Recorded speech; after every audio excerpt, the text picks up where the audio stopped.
가상 세계에서 얼마나 지내고 계시나요?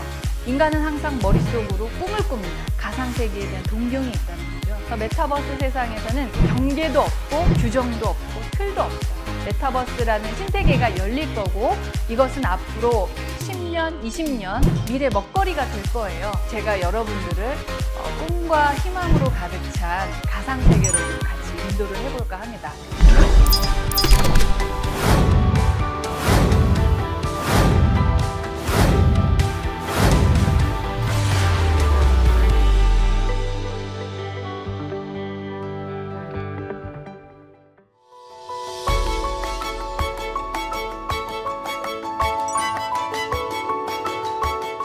네, 학생 여러분 반갑습니다. 지성학 운영을 맡고 있는 강성환 교수입니다. 반갑습니다.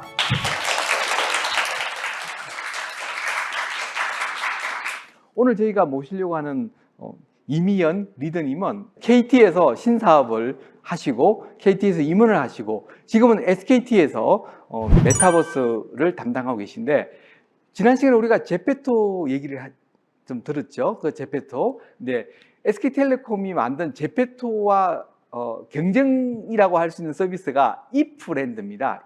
IF. 만약 그러하다면 일종의 우리 가상현실을 잘 보여주는 이름이죠. IF랜드를 책임지고 계시고 여러 가지 제휴를 담당하고 계십니다. 그래서 아주 이 업계에서 명망이 높고 전문가로 평판에 나 있는 아주 대단하신 분이 오늘 우리 여러분 교실로 찾아왔습니다. 자, 이미연 리더님을 큰 박수로 환영하겠습니다.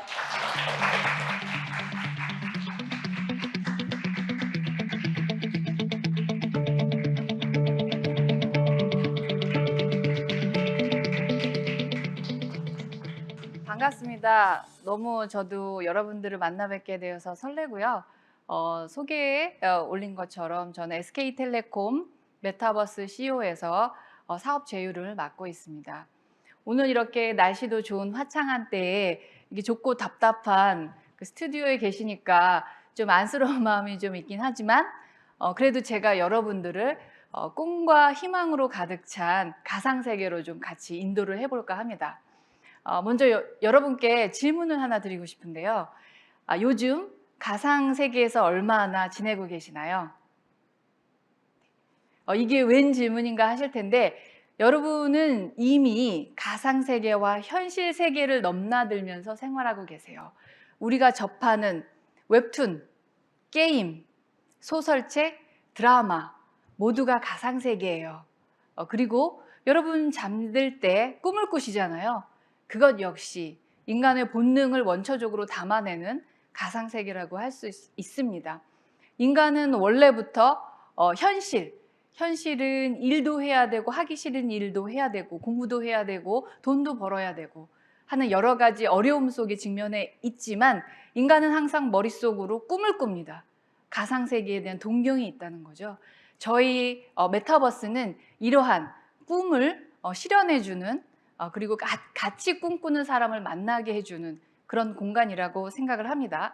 그래서 오늘 주제는 코로나로 인해서 더욱더 촉발된 우리의 일상으로 들어온 가상세계, 즉 메타버스에 대해서 이야기를 하고자 합니다. 크게는 이렇게 촉발된 주요한 트리거링에 대해서 좀 이야기를 나눌 거고요. 그 다음은 메타버스의 구성 요소들에 대해서 좀 지켜볼 거고 그리고 저희 회사의 메타버스 서비스인 이프랜드에 대해서 조금 더 소개하고자 합니다. 네, 저희 회사는 통신회사예요. 여러분들 휴대폰 쓰시면 누구나 4G, 그다음 5G 이렇게 가입을 해서 통신 서비스를 즐기고 계신데 왜 이 통신 회사가 메타버스 사업을 하고 있느냐 궁금하실 거예요. 근데 사실은 이 통신이 있기 때문에 통신은 물이나 공기와 같은 그런 역할을 하는 거고 궁극적으로 여러분들이 그 작은 스마트폰 안에 담긴 다양한 컨텐츠들을 소비하고 계세요. 음악, 영상, 소셜 미디어들 이런 것들 끊임없이 그리고 또 여러분들의 노상 친구들이랑 대화를 나누는 그 메신저, 톡 서비스도 이 통신 기반으로 이루어지고 있습니다. 그리고 집에 가면은 PC가 있죠. PC는 책상 위에 네모난 세상이죠. 하지만 그 평면을 넘어서서 그 너머에는 더 다양한 버라이어티한 볼거리, 즐길거리들이 가득 차 있습니다. 근데 5G, 4G와 뭐가 다를까요? 속도, 엄청난 양의 대용량의 컨텐츠를 더 빨리 딜리버리 할 수가 있고요. 레이턴시, 흔히 지금도 이 방송이 라이브로 진행이 된다라고 하면 어쩔 수 없이 레이턴시라는 게 발생을 해요. 우리가 야구 중계 실황을 한다. 저희도 작년에 이제 누리호 발사를 생중계로 서비스를 했었는데 한 9초 정도 레이턴시가 실제로는 발생을 합니다. 근데 이런 레이턴시를 최소화시키고 또 다양한 접점, 요즘에는 디바이스가 하나나 두 개가 아니잖아요. 와치도 있어야 되고 핸드폰도 있고 PC도 있고 태블릿도 있고 굉장히 다양한 스마트 디바이스하고의 그 호환성, 이것도 실시간으로 전송을 해야 되기 때문에 5G의 중요성이 더 부각이 되고 있습니다. 네. 그리고 이런 그 네트워크 기술의 발달에 힘입어서 다양한 생태계가 만들어지고 있어요. 이제 우리는 그 인프라에 해당하는 클라우드 서비스, 서버, 스토리지 이런 것, 그 다음에 다양한 각종 어플리케이션들, 그리고 저작 도구들, 그리고 말단에서는 그 디바이스의 OS들, 그리고 그 디바이스 위에서 UI, UX를 전달하는 각종 서비스들까지 아주 커다란 기술 생태계를 이루고 있고 메타버스도 마찬가지입니다. 기존의 2D, 문자와 그림과 동영상으로 이루어졌던 커뮤니케이션 수단들이 이제는 이머시브한 미디어 환경의 덕을 봐서 3D 형태로 더 풍요롭고 훨씬 더 거대한 컨텐츠를 실어 나르고 있습니다. 네. 그리고 또 하나 촉발된 이런 메타버스가 각광을 받게 된 가장 큰 1등 공신이라고 하기에는 너무 지은 죄가 많죠. 코비드-19. 이 친구 덕분에 사실은 이제 줌, 여러분도 비대면이라고 하는 단어가 급부상을 했고요. 마스크를 쓰고 있지만 이렇게 학교에 나올 수 있는 건 굉장히 행복한 일이라고 저는 생각을 해요. 하지만 그 코비드 때문에 이동이 자유롭지 않았을 때에는 저희가 이런 줌이라든지 다양한 비대면 커뮤니케이션 채널들을 통해서 이렇게 수업도 듣고 친구도 만나고 했습니다. 메타버스가 요거에 좀 수혜를 받았다고 할 수 있겠죠. 저희 서비스에서도 작년부터 여러 대학교들이 같이 행사도 하고 강의도 진행하고 그렇게 진행을 하고 있습니다. 네, 그리고 사실은 이제 더 어린 친구들, 10대 친구들은 이제 동물의 숲, 로블록스 이런 게임 서비스들로 메타버스를 아주 어린 나이 때부터 친숙하게 경험을 하고 있습니다. 예, 이런 수용도가 사실은 이 친구들이 나이가 들면서 청소년기를 거치고 대학생, 사회인이 돼서도 이렇게 그 디지털 공간에서 놀던 그 경험과 기억들이 더욱더 많은 서비스들로 진화 발전되리라고 예측하고 있습니다. 네, 이번에는 제가 메타버스의 구성 요소에 대해서 좀 간략히 설명을 드릴 텐데요. 여러분은 몇 개의 자아를 탑재하고 계신가요? 네, 흔히 여러분 본캐, 부캐 이런 얘기 들어보셨을 거예요. 우리가 어렸을 때는 아이덴티티, 자신만의 정체성이란 것이 있다. 그리고 청소년기를 거치면서 그 자아가 확립이 된다. 이렇게 교육을 받았습니다. 근데 사실 까놓고 얘기하면 나는 내가 누구인지 잘 몰라요. 내가 무엇을 좋아하고 어떤 꿈을 가지고 있고 성격은 또 어떤지, 여러 사람들과 즐기는 것을 좋아하는지 아니면 혼자 있는 걸 좋아하는지. 그래서 여러분 심리검사 같은 것도 많이 하시는데 그게 또 기분에 따라서 또 그 시간대에 따라서 틀리게 결과가 나올 수도 있죠.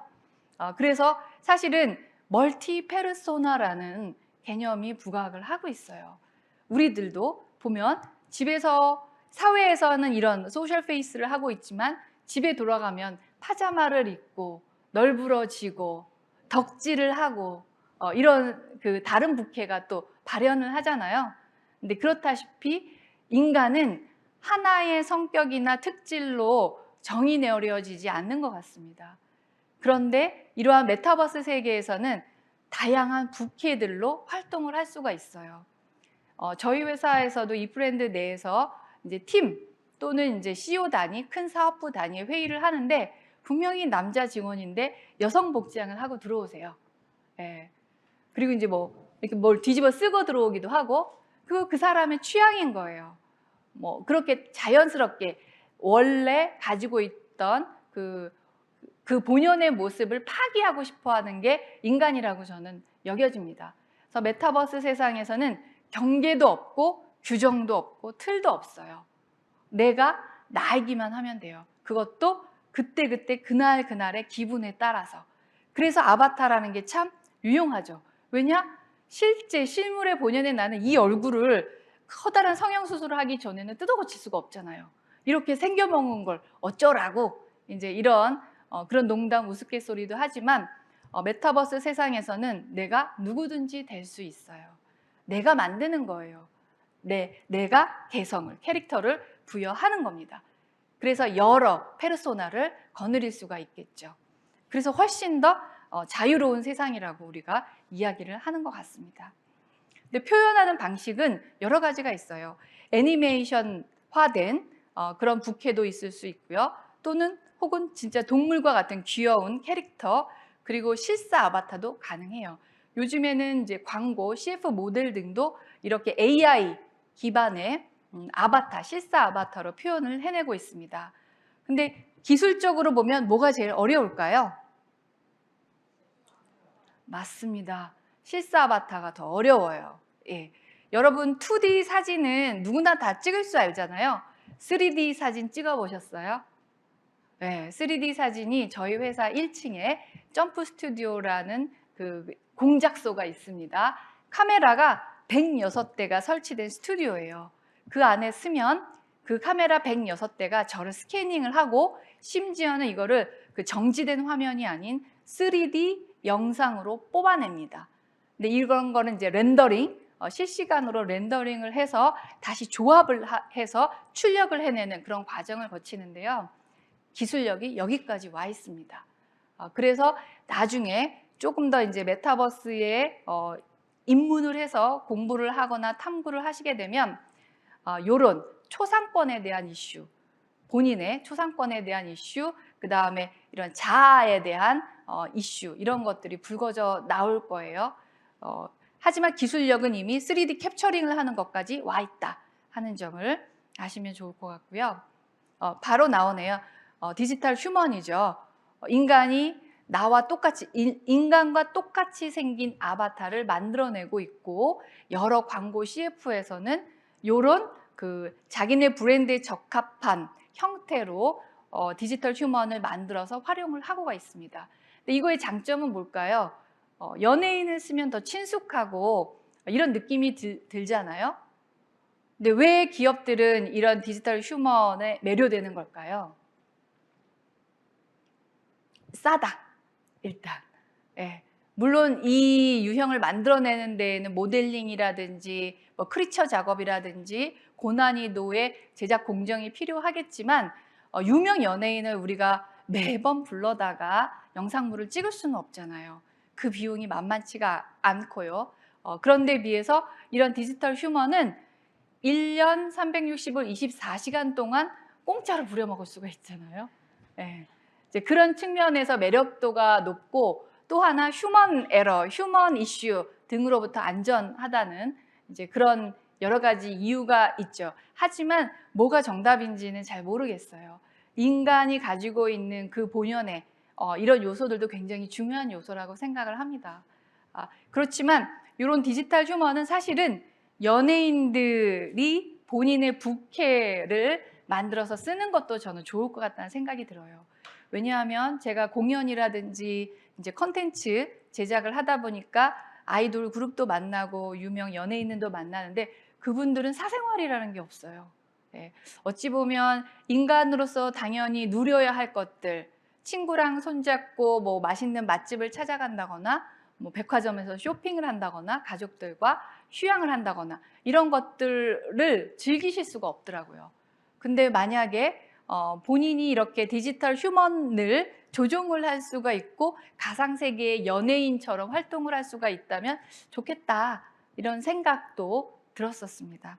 근데 이렇게 디지털 휴먼 기술이 AI와 결합이 되면서 더 많이 큰 발전이 이루어질 거라고 여겨집니다. 그리고 공간이죠. 지금 우리가 있는 이 스튜디오도 굉장히 잘 만들어진 고가의 카메라 장비와 부조, 주조 시스템을 갖추고 있는 스튜디오예요.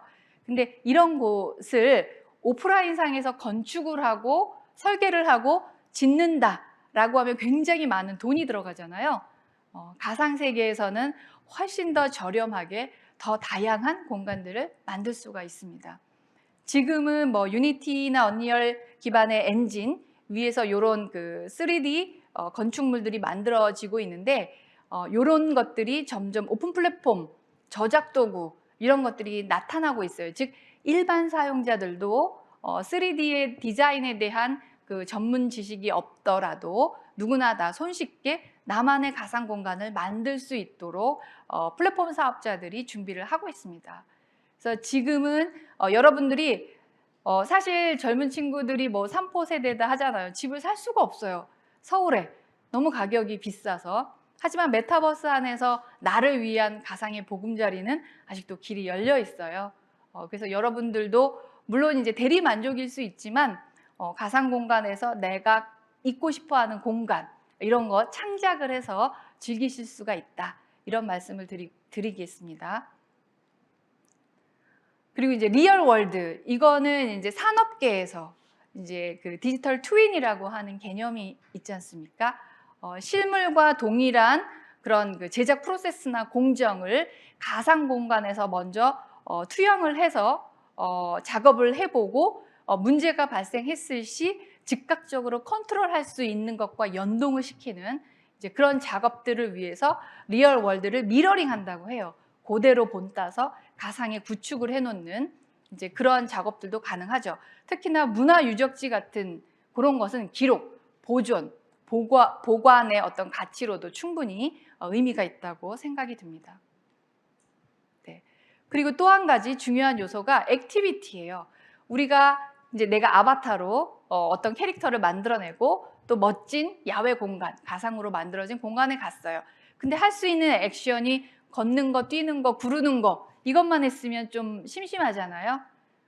일단 기본적으로는 모션이라고 해서 그 다양한 모션을 저희가 개발을 해놨고 모션 캡처링 기술도 많이 발전이 되어 있습니다. 또 하나 중요한 요소가 감정 표현이에요. 우리가 흔히 커뮤니케이션을 할 때 언어, 말 이런 것도 중요한 커뮤니케이션 채널이지만 표정, 눈빛, 몸짓 이런 게 저는 더 큰 커뮤니케이션 수단이라고 생각이 들어요. 막 말로는 화를 내고 있지만 눈이 웃고 있을 수도 있잖아요. 네, 그런 식으로. 그래서 컨텍스트를 이해하는 게 필요하거든요. 근데 이 가상 세계에서도 마찬가지입니다. 자신의 감정을 적극적으로 표현할 줄 알아야 됩니다. 그래서 사실은 저희 같은 메타버스 서비스 사업자들이 이용자들의 감정 표현을 어떻게 하면 원활하게 더 풍부하게 제공할 수 있을지 늘 고심을 하고 있습니다. 네, 그리고 굉장히 중요한 기능이죠. 빌드하고 크리에이트. 여러분 로블록스라는 게임 즐겨보셨을 텐데요. 거기에서는 내가 조물주가 되어서 랜드를 만들어내잖아요. 이제 그것과 동일한 개념입니다. 나 스스로 나의 아바타도 만들지만 내 아바타가 머물 수 있는 공간을 같이 개발을 하는 저작 툴을 많은 사업자가 제공을 하고 있습니다. 그리고 심지어는 이 공간에 NFT라고 하는 이제 그 희소성의 가치를 인정받을 수 있는 기술적인 수단을 블록체인 기반의 수단을 적용을 해서 나만의 공간 이거를 높은 가격을 매기고 불법 복제나 다운로드가 되지 않도록 그 원본을 지킬 수 있도록 하는 기술도 발전이 되어 있습니다. 네, 그리고 굉장히 중요한 개념이죠. 이코노미. 이거는 뭐냐면 여러분들이 가상 세계에서 직업을 가질 수 있다는 얘기예요. 이코노미는 경제 시스템이라고 표현이 되는데 요즘에는 플레이 투 언, 내가 그 놀면서 돈을 벌어 이런 개념도 생겨나고 있습니다. 내가 메타버스라는 가상 세계에서 일을 하고 거기 아까 왜 창작을 활동을 한다거나 여기 계시는 카메라맨들처럼 옵저버 앱을 통해서 가상 세계의 공간을 만들어내거나 하고 그것들의 가치 부여도 내 스스로가 할 수 있어요. 그것들을 지킬 수 있습니다. 근데 그걸로 직업이 생겨나고 있다는 얘기예요. 가상세계 안에서 어떤 직업이 있을지. 제가 오늘 사실 이 가천대 강연을 흔쾌히 또 오케이를 한 거는 요 현장도 있지만 사실 이 온라인으로 듣는 500여 명의 우리 학우들이 제가 열심히 닦고 있는 이 메타버스라고 하는 새로운 시장의 후배들로 제가 꼬시려고 이 자리에 오늘 또 쓴 목적도 있습니다. 메타버스라는 신세계가 열릴 거고 이것은 앞으로 10년, 20년 미래 먹거리가 될 거예요. 막 이제 와 있어요. 저는 2011년부터 뭐 홀로그램, VR, AR 사업을 하고 있는데 벌써 10년이 훌딱 지난 거예요. 앞으로 10년은 더 가파르게 성장을 할 겁니다. 특히나 HMD 같은 그 이머시브한 디바이스들이 더 많은 사업자, 공룡들이, 빅테크들이 뛰어들면서 더 많은 그 가격, 비용 효율화를 이뤄낼 거고 더 많은 플랫폼 사업자들이 뛰어들 거기 때문에 그 시장의 전망이 밝아요. 그래서 여러분들 오늘 저로 인해서 메타버스라는 새로운 시장, 새로운 그 기회를 탐지를 하시고 여기에 여러분들 젊은 패기와 열정으로 직업인으로 좀 꼬셔졌으면 좋겠다는 그런 희망을 가지고 있습니다.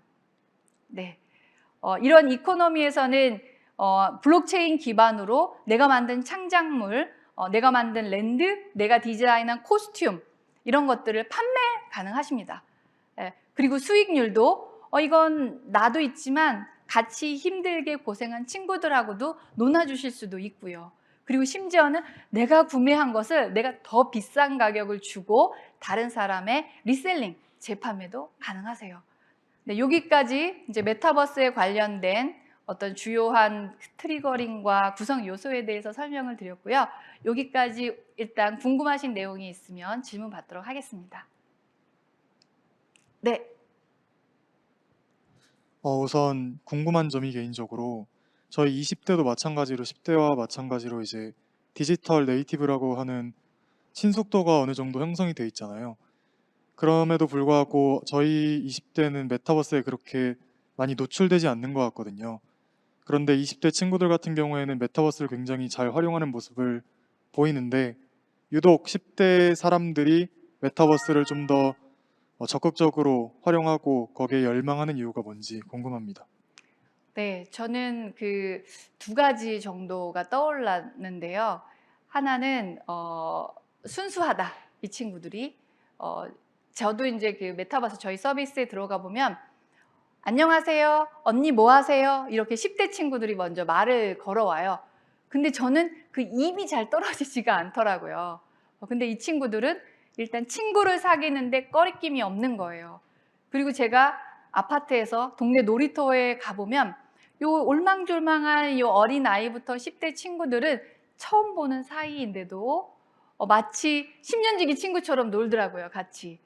반말을 하면서 막 이 역할은 뭐고 저 역할은 뭐고 우리 이렇게 같이 놀자, 이렇게 암묵적으로 그 동심이라고 하는 것은 그 사람들을 무장해제시키는 힘이 있다, 이렇게 생각이 들고 그 순수하기 때문에 오히려 꺼리낌이 없는 거죠. 낯선 이하고도 쉽게 말을 트고 본인의 그 순수한 마음을 그대로 보여주고, 이제 이게 메타버스랑 그 결이 잘 맞다. 메타버스는 일면식이 없는 사람과의 만남이 이루어지는 장소거든요. 그래서 이런 그 순수한 마음이 오히려 경계를 허물어뜨리고 친하게 지내는 원동력이 되지 않았을까 하는 게 있고요.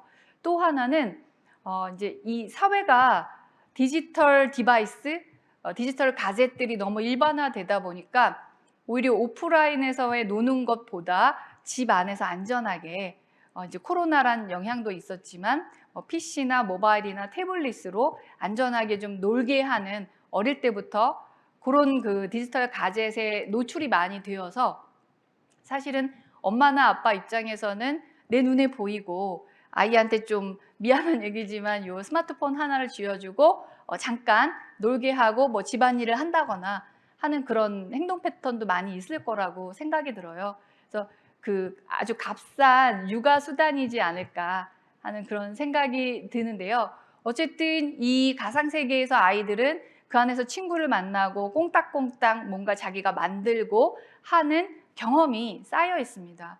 그리고 이 친구들이 뭐 줌이라든지 비대면 수업이라든지 이런 커뮤니티라든지 더 많이 노출이 되어 있고 앞으로 또 나이가 들고 청년기 또 사회의 주역으로 떠오르게 되면 우리가 마치 예전에 온라인 쇼핑을 하듯이 이 친구들은 자연스럽게 메타버스 안에서 친구도 사귀고 연애도 하고 그 안에서 직장도 갖고 업무도 메타버스 안에서 하는 자연스럽게 그러한 과정을 거치지 않을까 생각이 듭니다.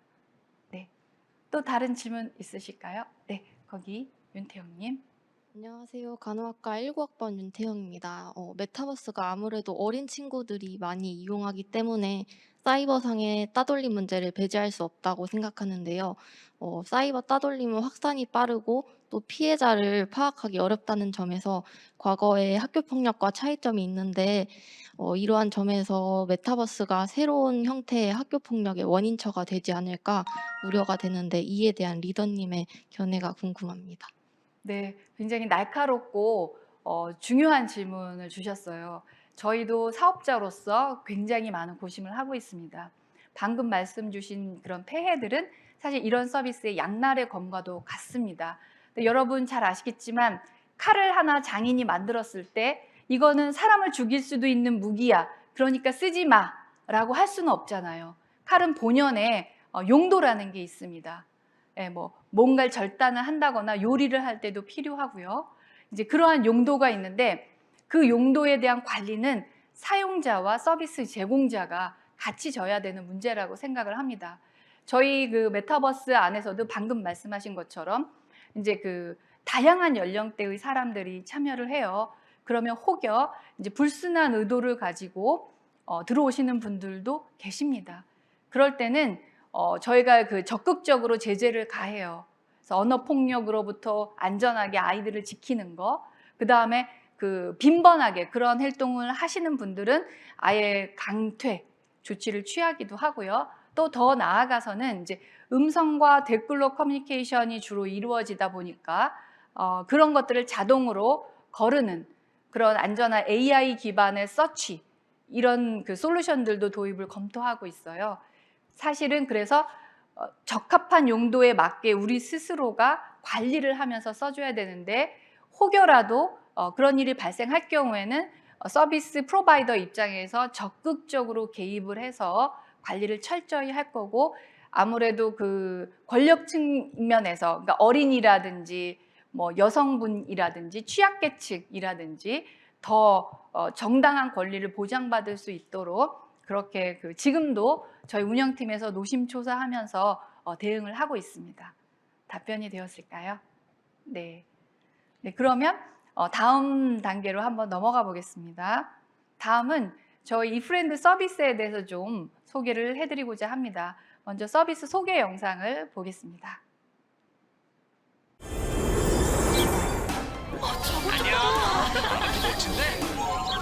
내가 그랬잖아.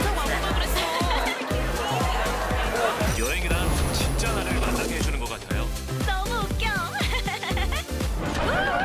좋아. 이것 좀 봐봐. 너와 내가 만나는 메타버스 새로운 세상 속으로 이프렌드입니다. 와, 여기 너무 좋다. 너무 평화롭고 여유로워. 여기 정말 멋지다. 네, 저희 이프렌드가 그 추구하는 그런 컨셉을 이 홍보 영상에 담아봤어요. 그러니까 그 친구라는 거 굉장히 인생을 살아갈 때 중요한 그 동반자라고 생각이 들어요. 또래도 있지만 사실은 뭐 마음을 나누거나 생각을 나누거나 할 수 있는 대상이 필요한 것 같고요. 인간은 혼자서 살 수는 없잖아요. 집에는 가족이 있듯이 학교에는 또 친구가 있고 사회에도 마찬가지예요. 선배, 나보다 앞서 직장 생활을 시작한 선배로부터 많은 걸 들을 수가 있고 교육을 받을 수가 있죠. 이제 그러한 그 프레임, 툴 이런 것들을 메타버스에서 제공을 해드리려고 하고 있습니다. 이프렌드는 아바타라고 하는 부캐를 먼저 선정을 해야 되고 여러 공간을 저희가 제공을 하고 있어요. 거의 한 30여 개 정도의 공간인데 사실은 저희가 작년 7월에 서비스 런칭을 하고 한 1,800여 군데로부터 제휴 협업 요청을 받았어요. 그 중에는 우리 회사도 이 메타버스 공간으로 만들어주세요라는 요청사항이 거의 60% 정도에 육박할 정도였습니다. 가상공간, 대학교, 관공서, 은행, 그 다음에 뭐 유통업체, 백화점, 편의점, 극장, 방송국, 이루 헤아릴 수 없이 많은 곳에서 이 메타버스 안에 우리 서비스도 좀 자리를 잡게 공간을 만들어주세요 하는 그런 문의가 쇄도를 했었고요. 그리고 실제로 일반 사용자들도 10대부터 60대까지 굉장히 다양한 연령층으로 사용을 하고 계십니다. 어떻게 사용하는지 잠시 튜토리얼 영상 같이 보겠습니다.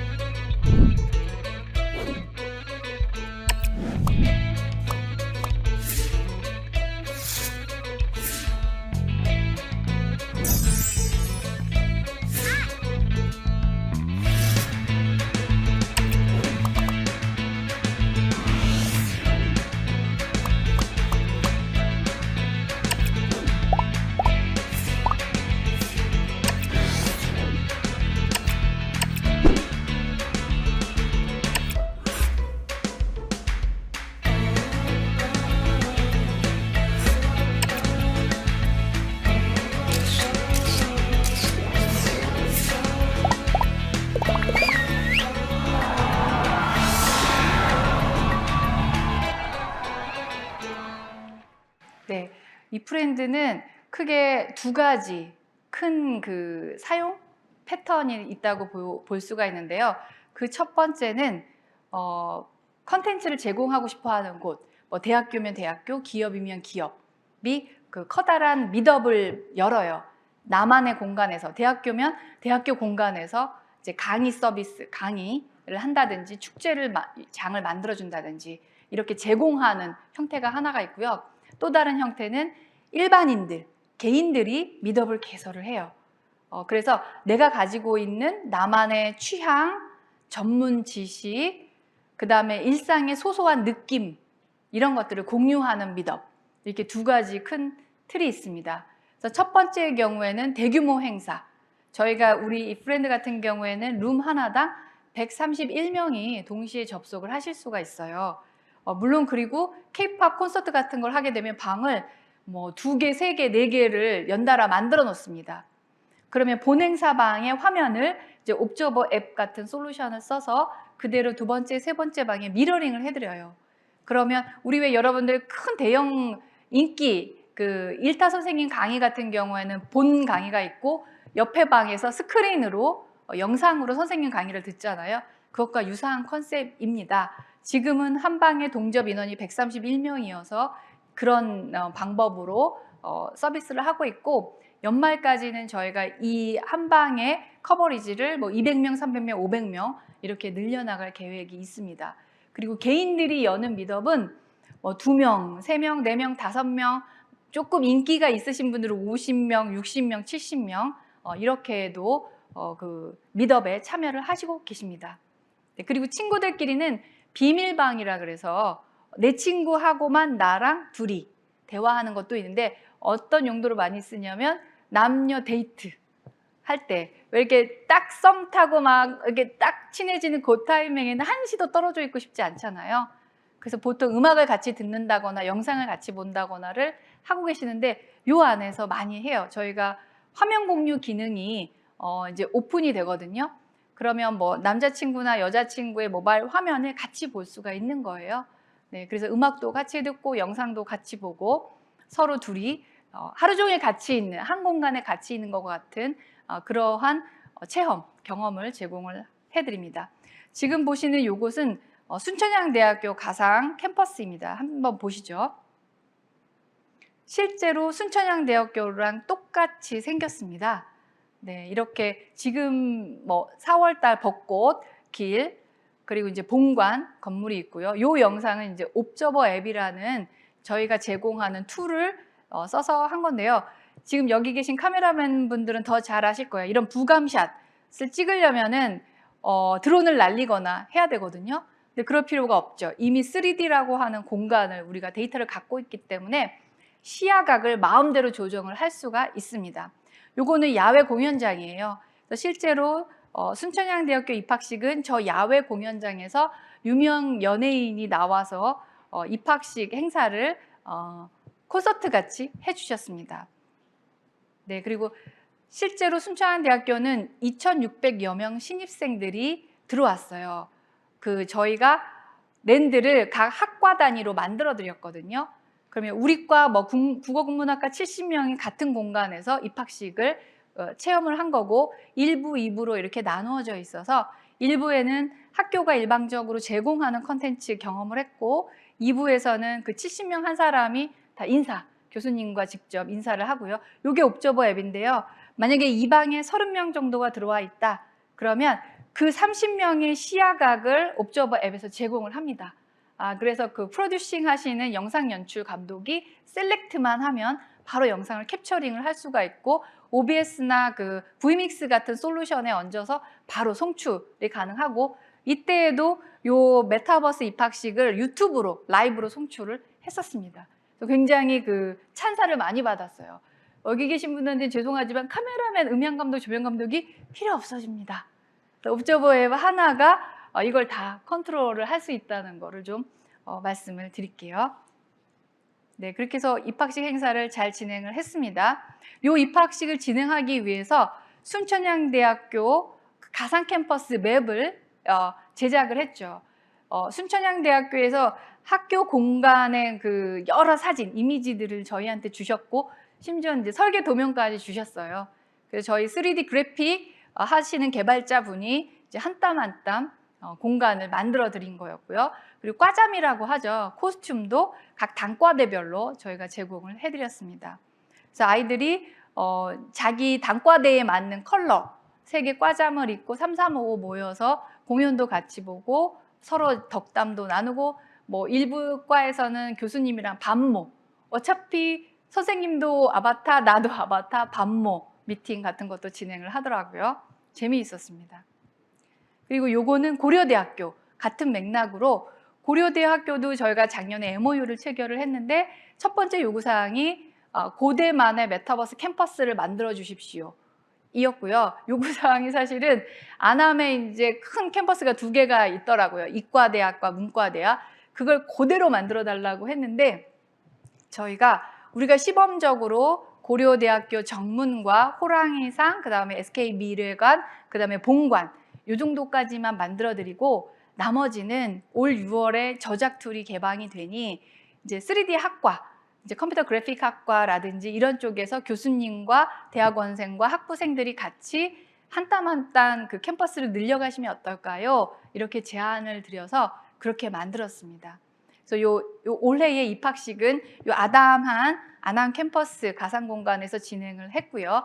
그 입학식 당시에도 코로나가 너무 이제 극성을 부려가지고 고려대 입장에서도 전체 학생이 모이는 입학식은 거행하지 않았고 단과대 베이스로 이렇게 가상 공간 또는 웹이나 이런 쪽에서 그 입학식을 진행을 했었습니다. 네. 그리고 요거는 얼마 전에 있었던 대선을 저희가 메타버스에서 같이 지원을 해드린 거고요. 그 전에 이제 KBS 여의도 신관을 그대로 본따서 3D 공간으로 만들었습니다. 방송국 관계자들도 굉장히 깜짝 놀래 하더라고요. 똑같이 만들어내니까. 그리고 실제로 사용자의 그 유스패스도 동일하게 그 연결을 했습니다. 로비 공간을 지나서 안에 이제 그 스튜디오, 메인 스튜디오라고 불리우는 공간까지 접근이 가능하도록 설계가 되어 있습니다. 네. 지금도 이 공간은 방송국 관계자분들이 많이 쓰고 계세요. 그리고 요거는 실제 대선 날 저희가 방송사 4군데랑 같이 제휴 협력을 맺어서 했는데 KBS 같은 경우는 아까 보신 그 여의도 신관 그 안에서 실제 TV 방송을 라이브로 송출을 했고요. 거꾸로 메타버스 요 새로 만들어진 KBS 메타버스 방송사에서 글로벌리 한 유권자 50여 분이 참석을 했어요.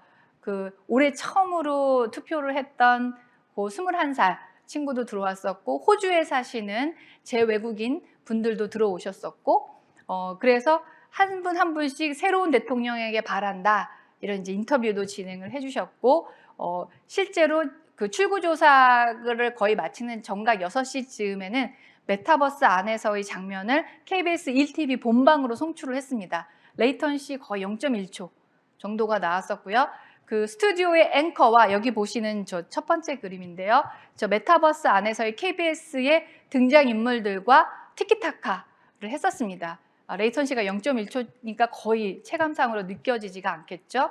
그래서 질문을 앵커가 스튜디오에서 하시고 메타버스에 나가 있는 정현우 기자가 받아서 인터뷰를 진행을 했었고 그 아바타로 모이신 유권자분들이 대통령에게 바란다는 말도 해주셨고 같이 댄스도 즐겨주시고 그렇게 쇼처럼 그 행사처럼 진행을 했었고요.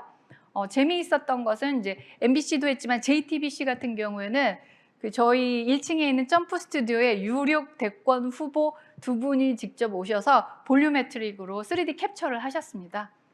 그래서 실제로 JTBC 방송에는 마치 JTBC 방송국 스튜디오에 이 두 후보가 걸어 나오는 것 같은 장면이 여러 번 나왔는데 그게 그분들이 실제로 그 스튜디오에 가신 게 아니라 사전에 찍어 놓은 볼륨메트릭 영상을 투영을 해서 마치 지금 이 스튜디오에 온 것처럼 그렇게 연출을 했었습니다. 그리고 TV조선 같은 경우는 굉장히 기억이 오래 남는데 기자 4분이 시간 단위로 들어오셔서 물론 TV조선의 실시간 방송을 저희 전광판에서 송출도 했지만 그거보다는 자기가 취재 후일담, 취재 뒷이야기를 기자 4명이 돌아가면서 티키타카를 해주셨어요. 이게 너무 재미있더라고요. 신문이나 뉴스에서는 들을 수 없었던 그 따끈따끈한 정치계의 이야기를 기자가 내 귀에 대고 얘기를 해주는 거예요. 그래서 요거 재미에 푹 빠지셔가지고 새벽 2시, 3시까지 안 나가시고 듣고 계시더라고요. 이용자분들이. 그래서 이러한 새로운 여론형 그 뉴스 채널은 사실은 일방향 미디어거든요. 방송 스튜디오 기자들이 전하는 거를 그 시청자들은 듣는 것만 하세요. 근데 메타버스 상에는 질문도 하고 댓글로 뭐 더 궁금해요. 근데 그게 진짜 사실인가요? 이제 이렇게 이야기하시기도 하고 그래서 양방향, 쌍방향 소통 채널이다. 이런 걸 다시 한번 느낄 수 있었습니다. 그리고 요거는 얼마 전에 한 컬처 프로젝트인데요. 이제 잃어버린 얼굴, 명성황후에 대한 뮤지컬을 메타버스 안에서 한 거예요. 여러분 뮤지컬 하면은 공연장에 2시간 가까이 공연을 보는 거죠. 물론 내가 실제로 아티스트들을 실물 영접을 하고 귀호강을 할 수도 있지만 메타버스 안에서도 가능합니다. 이건 어떤 케이스냐면 저희 이제 이프렌드라고 하는 인플루언서 그룹들이 계세요. 근데 그분들이 제가 이 뮤지컬 공연을 한번 도전해 보겠습니다 해서 이 메타버스향 콘티 5분짜리를 직접 만들어서 여기 출연자들도 자기네들이 내가 왕 역할, 당신이 왕비 역할 이렇게 해서 공연을 실제로 한 겁니다. 오른쪽에 있는 게 실제 그 잃어버린 얼굴 뮤지컬의 일부를 각색한 아바타 공연이라고 보시면 되세요. 되게 재미있어요. 그 실황으로 아바타 주인공들이 와서 연기를 하고 달려가기도 하고 우리가 만들어 놓은 저 실제 세트장보다 훨씬 능가하는 예전에 그런 덕수궁, 경복궁 같은 고궁을 막 뛰어들어 다니면서 카메라 시선이 같이 쫓아가고 이렇게 해서 공연을 진행을 했었습니다. 그래서 심지어는 저기 있는 저 무용하는 멤버들이 걸그룹을 창단했어요. 네, 이프 레젠디라고. 근데 그 여성 4인조 걸그룹인데 연령층이 40대, 50대세요. 네, 그래서 되게 재미있었습니다. 지금 엊그저께도 이프 레젠디가 국립극장 그 개관식 행사할 때도 춤을 추셨거든요. 정말 칼군무, 5분이시군요. 칼군무를 쳐서 그 기립박수를 받으셨습니다. 네, 이건 실제 걸그룹입니다. 빌리라고 하는 유명한 걸그룹이죠. 이 걸그룹 친구들은 저희가 K-팝 하우스라는 공간이 있어요. 이제 명예의 전당 같은 공간이에요. 거기에 볼륨메트릭으로도 출연하고 아바타로도 출연을 합니다. 이거는 잠깐 영상 같이 보시겠습니다. 이렇게 생겼습니다. K-팝 하우스가.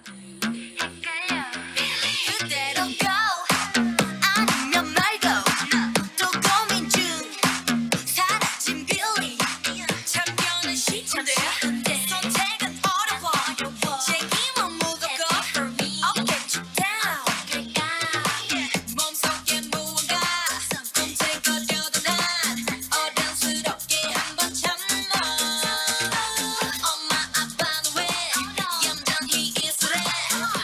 앞에가 볼륨메트릭이에요. 지금은 정지되어 있는데 동작도 있습니다.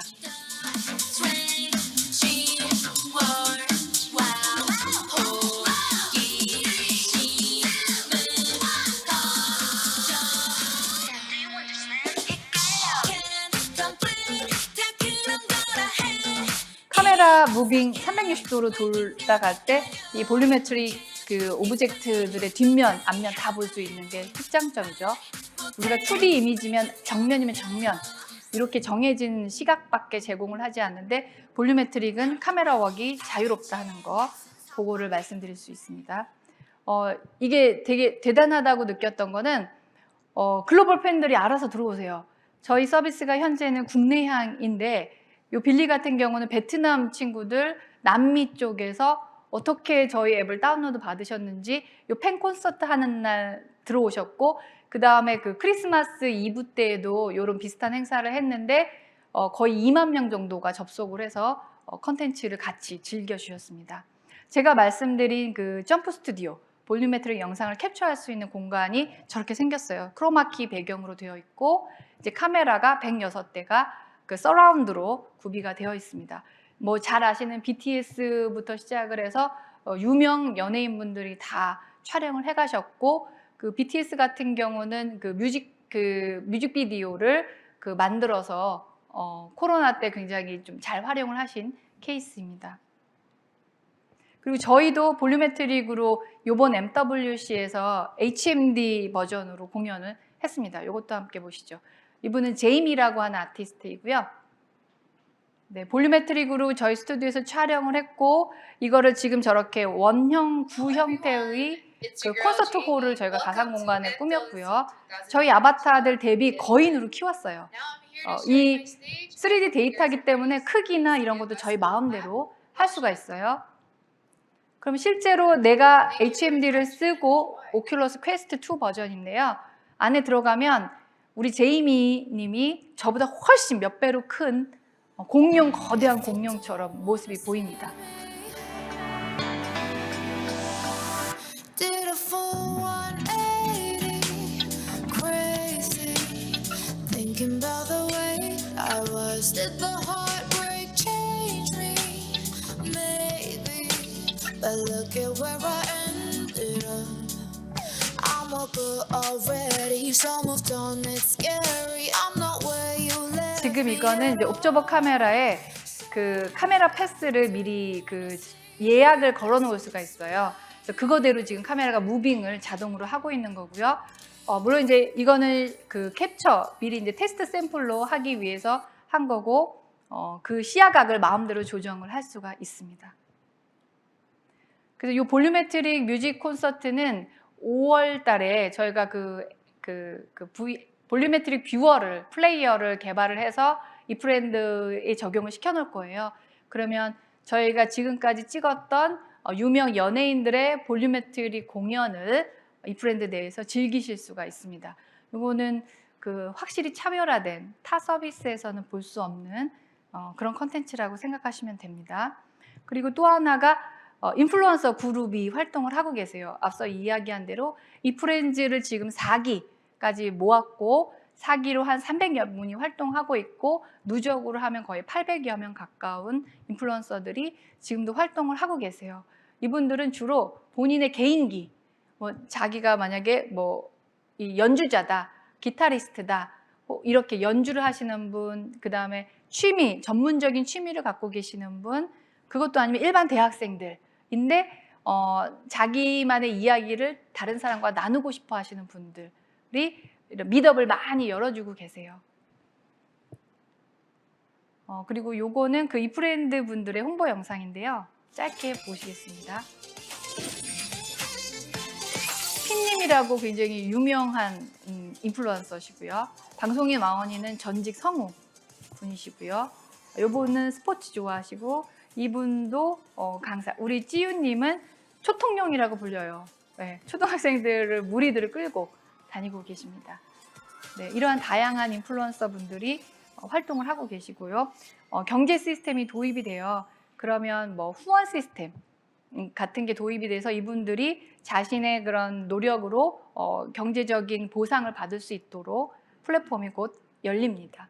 그리고 요거는 이제 몇 가지 케이스들인데 작년 연말에 다이아 페스티벌, 이것도 역시 CJ에서 하고 있는 그 인플루언서 그룹이지 않습니까? 그분들이 다 들어오셔서 행사 페스티벌을 크게 진행을 했었고요.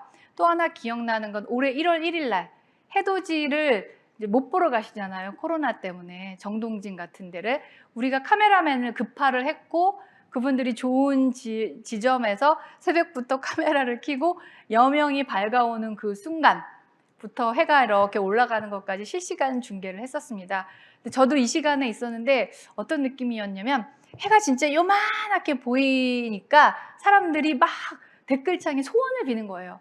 올해 합격하게 해주세요부터 올해 취직하게 해주세요, 어머니 아버님 건강하게 해주세요 등등.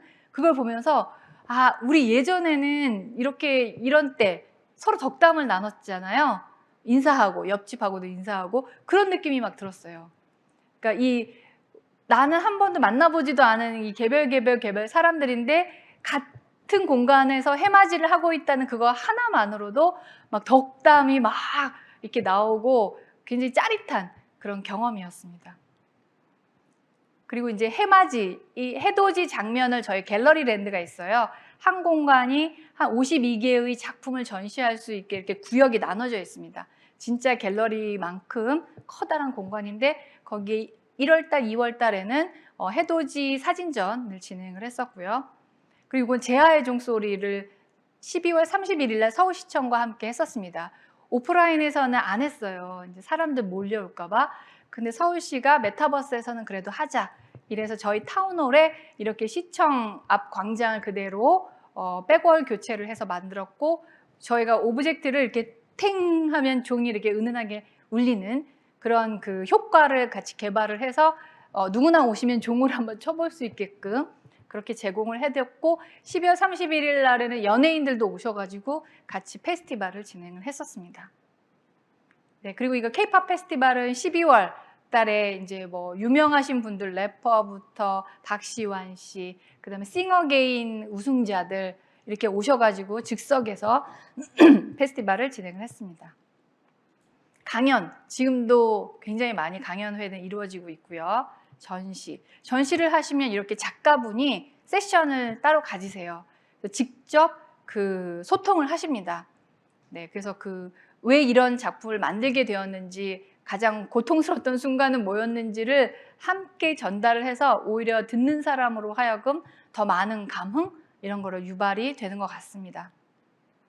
그리고 이거는 작년 9월에 고려대학교 응원전 행사를 메타버스에서 했는데요. 이거는 실제로 화정체육관이라고 하는 오프라인에서 응원단 친구들은 그 응원전을 하고 그 실시간으로 저희 그 고려대학교 메타버스 안에서 송출이 된 거고요. 아이들은 이제 고대 과잠과 이런 걸 했고 모션을 10개 정도로 모션 캡처를 떠줬어요. 뭐 이렇게 뱃놀이라든지 뭐 올라간다라든지 몇 가지 특징적인 것들을 요 응원단장 친구가 저희 회사의 모션 캡처 스튜디오에 와서 동작을 미리 찍었습니다. 그걸 모션으로 제공을 했더니 딱 그 장면이 나오니까 일제히 아이들이 앉아서 뱃놀이를 이렇게 휘젓고 이렇게 했을 때 굉장히 짜릿한 기분이 들었고 실제 댓글창에도 보면 저주받은 학번 코로나 때문에 응원전 한 번도 못 해봤는데 여기서 원풀이 합니다. 뭐 이런 댓글들이 많이 올라왔었습니다. 네, 그리고 누리호 발사 하는 장면도 저희가 같이 영상 송출을 했었고요. 이것도 좋은 기억이었고 이건 하나 소개시켜드리고 싶은데 저희 만약의 땅 PD가 있어요. 우리도 이제 방송국 PD 출신 분이 계신데 이분이 메타버스 안에서 한번 드라마를 제작해보고 싶다. 그래서 모았어요. 드라마 만드실 분 오세요. 이랬더니 오디션에 배우들, 작가, 연출가, 분장하시는 분까지 다 오셔가지고 자기네들끼리 역할을 나누고 드라마를 만든 거예요. 그래서 제작기가 담겨 있어요. 우리가 어떻게 모여서 그리고 오디션 볼 때 연기도 해보라고 시킨 거예요. 주인공 남자면 주인공 남자의 대본을 주고 한번 해보세요. 이렇게 해서 오디션에서 발탁을 해서 드라마가 1편부터 7편까지 현재 나와 있습니다. 그래서 이걸 하면서 느낀 건 우리가 옵저버 앱이라고 하는 툴도 있고 자발적인 사용자들이 들어와서 연기를 하시고 이거는 스토리텔링이 되고 영상으로 또 편집도 가능하고 해서 새로운 드라마타이즈 같은 애니메이션을 한 편 만드는 것과 똑같거든요. 이제 그렇게 창작물이 나올 수 있다 하는 거를 좀 발견했습니다. 네, 그리고 각종 그 쉑쉑버거 같은 경우 신제품을 시식회를 같이 해요. 미리 이제 그 이벤트를 열어서 그 당첨되신 분한테는 쿠팡 이츠를 통해서 그 시간에 그 따끈따끈한 햄버거 세트를 배달을 하고, 자 그럼 같이 돌아가면서 시식회를 해볼까요? 하면 여기저기서 막 ASMR처럼 막 우샥우샥 먹는 소리부터 맛있네요, 이거 왜 이렇게 짜죠? 이런 얘기들을 즉석에서 나누는 그런 이벤트도 했었고요. MBC 프로그램과 같이 저희가 협업을 한 케이스도 있고, 기자 간담회 또 이 안에서 합니다. 그 미리 신청을 받은 기자들 80여 분이 들어와서 질의응답 또 즉석에서 진행을 했었고요. 팬미팅, 노상 지금도 거의 한 달에 한 번 정기적으로 팬미팅을 진행하고 있습니다. 그리고 인기가 많았어요. 이 심야 영화회 같은 거, 무서운 공포 영화를 한밤중 7월, 8월에는 같이 부천영화제 팀이랑 같이 해서 올해에도 할 계획입니다. 그리고 채용 설명회 노상 있습니다. 코로나 되고 나서 각 기업별로 이렇게 그 오리엔테이션 비롯해서 채용 박람회 같은 걸 못 했었는데, 저희 회사를 필두로 해서 많은 기업들이 채용 박람회를 메타버스에서 하고 계십니다. 네, 이 밖에도 뭐 한 1,800여 건이 제휴 문의가 들어와서 한 130여 건 정도를 진행을 했던 것 같습니다. 다양한 사례들이 있었고요. 코엑스의 별마당 도서관도 저희 입점해 있고, 성균관대학교는 재미있게 글로벌 학생들을 대상으로 한글 매길장을 했어요. 물론 이제 저희가 글로벌 런칭하기 전이어서 APK를 미리 알려드리고 다운받아서 실제로 그 안에서 글짓기 시험을 치렀었습니다. 네, 여기까지가 제가 준비한 강연인데요. 혹시 지금까지 중에 질문사항이 있으실까요? 네, 거기. 네, 우리 여자친구분. 네, 오늘 소개해주신 이프렌드에서 정말 저희가 많은 일을 할 수 있다는 점을 알게 되어서 굉장히 흥미로웠는데, 저희도 이프렌드를 이용할 수 있는지, 그리고 어떻게 이용을 할 수 있는지가 좀 궁금합니다. 네, 저희 서비스는 뭐 전 국민 누구나가 쓰실 수 있고, 앱스토어에서 이프렌드 앱을 다운로드 받으시면 되십니다. 네, 그래서 들어오시게 되면 좀 부케를 예쁘게 꾸미시고, 뭐 저희 딱 메인 화면에 가보시면은 개설되어 있는 여러 미더업이 뜰 거예요. 그 중에 마음에 드는 미더업에 들어가셔도 되고, 아니면 내가 방을 개설해서 친구를 초대해도 됩니다. 근데 대학교 랜드를 저희가 상설로 만들어 놨는데요. 거기에는 별의별 게 다 있어요. 뭐 공강인데 심심한 사람 들어와 같이 수다 떨자, 이것도 있고, 학교 식당 추천 좀 해줘, 이런 것도 있고, 뭐 미생물학 연강 그 리포트 좀 구해요, 뭐 이런 방도 있고, 되게 다양한 방도 많고, 남녀 친구끼리의 비밀방도 많이 있습니다. 네, 또 다른 질문. 네, 우리 민재님. 안녕하세요. 컴퓨터공학과 2학년 박민재입니다. 저는 메타버스에서 5G가 그토록 핵심적인 기술인 이유가 무엇인지 궁금합니다. 현재 대부분의 메타버스라고 꼽히는 서비스들은 LTE 네트워크 환경에서도 문제없이 동작하고 있는데요. 5G 환경이 구축되었을 때만 실현 가능한 메타버스 서비스들은 어떤 것들이 있는지, 혹은 이제 메타버스랑 5G가 만났을 때 어떤 가치를 창출해낼 수 있는지, 그런 것들이 궁금합니다. 네네, 좋은 질문이십니다. 앞서도 잠깐 이야기했지만 저희 이 이프렌드는 3D 데이터를 기반으로 합니다. 그러면 아바타도 지금 뭐 30명, 뭐 100명 이렇게 아바타가 등장을 하는데, 이게 2D 이미지가 아니잖아요. 그럼 3D 그래픽 이미지가 실시간으로 렌더링을 해줘서 이 아바타가 또 가만히 있는 아바타가 아니에요. 본인 스스로가 막 움직여요. 그럼 나만 움직이는 게 아니라 참여한 130명이 다 같이 움직이겠죠. 그러면 이걸 동기화를 해줘야 되잖아요. 움직임을 즉각적으로 아바타 프레임워크에서 감지를 하고 또 디자인적으로 표출을 해줘야 돼요. 그러다 보니까 실시간으로 많은 정보들이 올라갔다 내려갔다를 통해서 구현이 되어야 해요. 그래서 사실은 이 동시에 접속할 수 있는 아바타 뷰잉 수가 제한적일 수밖에 없어요. 그래서 글로벌한 서비스들도 동시에 한 방에 아바타로 구현할 수 있는 인원이 뭐 8명, 12명 이렇게 제한적입니다. 근데 저희는 지금 31명까지 되고 오디언스로 참여하는 거는 130명까지 되는데 연말까지 이걸 점진적으로 늘릴 거고, 또 하나는 부분 렌더링이라 그래서 사용자의 그 전지적 그 시야각 중심에 걸리는 아바타들만 부분적으로 렌더링을 해서 많은 수의 참여자를 동시에 아바타로 구현해보자, 이런 기술적인 챌린지를 지금 저희가 테스트를 하고 있고요. 또 한 가지는 아까 보셨다시피 볼루메트릭 컨텐츠는 양이 어마무지해요. 이게 2D 기반의 이미지가 아니라 3D 기반의 데이터이기 때문에 그 1분 30초를 그 구현하는데 어마어마한 양의 데이터 소모가 필요합니다. 그거는 물론 지금은 모바일로 최적화를 시켜놨어요. 4G 기반, LTE 기반으로도 많은 사용자가 있기 때문에 그래서 이렇게 다운사이징을 오히려 해놓은 상태인데, 만약에 5G가 되고 뭐 단말의 사양이 뛰어나다라고 하면 좀 더 고퀄리티의 3D 데이터를 질감하실 수가 있을 거예요. 네, 그런 관점에서 5G 통신, 순식간에 많은 양의 데이터를 보내고 즉시 실시간적으로 렌더링을 해내는 데는 통신 요소가 기본 필수 요건이라고 생각합니다. 네, 네, 네. 안녕하세요. 화공생명공학과 21학번 박재웅입니다.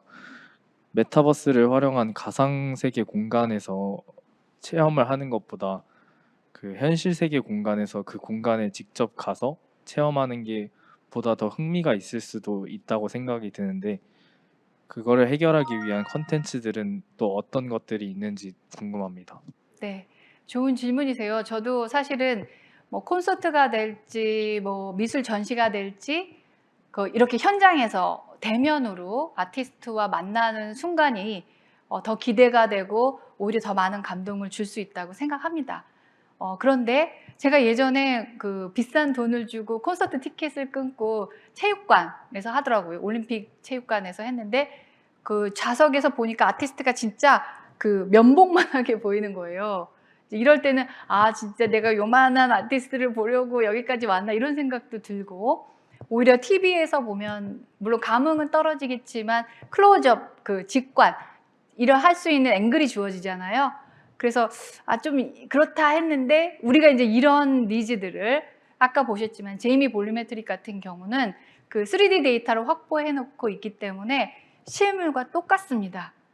네, 그래서 실제로 콘서트장, 우리가 콘서트라고 하는 거는 딱 1년에 몇 번 이렇게 제한적이지 않습니까? 매일매일 있지 않고, 또 하나 글로벌 스타 같은 경우에는 볼 수가 없어요. 근데 또 TV로 2D로도 보기에는 좀 한계가 있고요. 이런 것에 비하면 3D 데이터로 볼루메트릭 컨텐츠로 콘서트를 질감할 수 있다? 이건 정말 획기적인 것 같고요. 특히나 저희가 지금은 모바일 서비스만 하고 있지만 연말이 되면 PC 버전 서비스가 나올 거고, 또 퀘스트 2 버전으로 HMD랑 연동하는 작업을 하고 있습니다. 그럼 기기가 계신 분들은 이거 HMD를 쓰시고 이런 볼루메트릭 콘서트를 본다 하면 나와 똑같은 이 공간에 아티스트가 눈앞에 있는 것과 같은 효과를 느끼실 수가 있어요. 근데 이거는 유명한 연예인이 아니어도 강연하시는 분들도, 우리가 집에서 이렇게 줌인화로 하게 되면 네모 조그만한 창에 선생님도 있고 친구들도 있고 이러잖아요. 근데 가상 공간에 가면 이것과 똑같습니다. 이 거리감, 이 실제감을 같이 느끼실 수가 있어요. 그게 진정한 메타버스, 가상 세계라고 생각이 듭니다. 온라인에서 온 질문이 지금 모니터에 떴는데, 이프렌즈의 비즈니스 모델과 앞으로 이프렌즈의 목표와 비전에 대해서 궁금합니다 해주셨어요.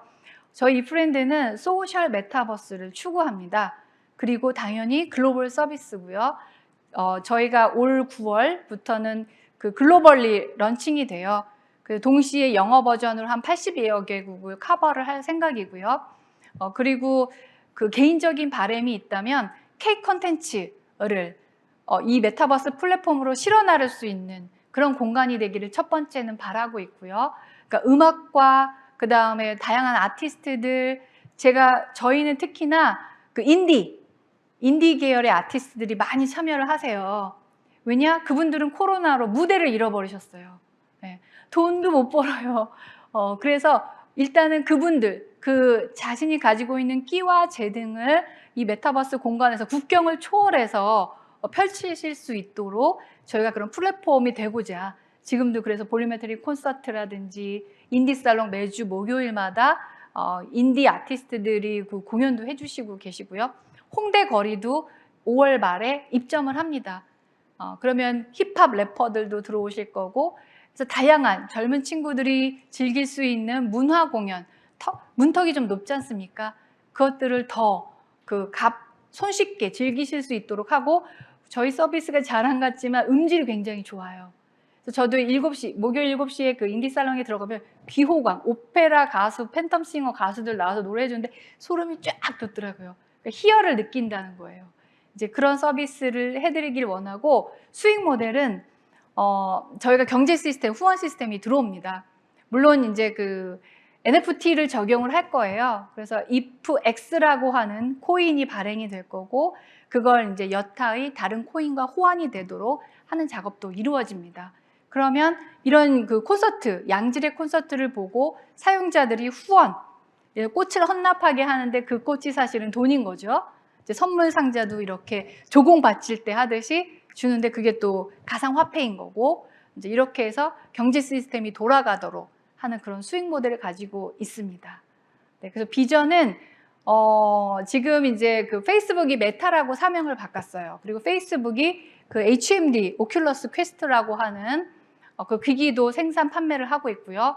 저희의 꿈도 페이스북을 능가하는 메타버스 상의 세계 최고의 소셜 서비스가 되는 것이 저희의 비전입니다. 여러분들 어떻게 저와 함께 가상세계로 짧은 여행이지만 잘 즐기셨는지 모르겠고요. 저도 여러분들한테 하나 좀 듣고 싶은 이야기는 메타버스가 이런 새로운 세계가 열릴 거고, 나도 한번 저 메타버스에서 꿈을 키워보고 싶다, 직업으로 가지고 싶다 하는 분들이 좀 생기셨으면 좋겠고, 언제든지 이 브랜드에 들어와서 자신만의 표현, 그리고 친구들을 만나고 더 넓은 세상으로, 그리고 그 안에서 가능성을 발견하는 그런 시간이 되기를 고대하고요. 직장에서 혹은 가상세계에서 아바타로 여러분들을 다시 만나 뵙기를 고대하겠습니다. 오늘 시간 만들어주셔서 감사합니다.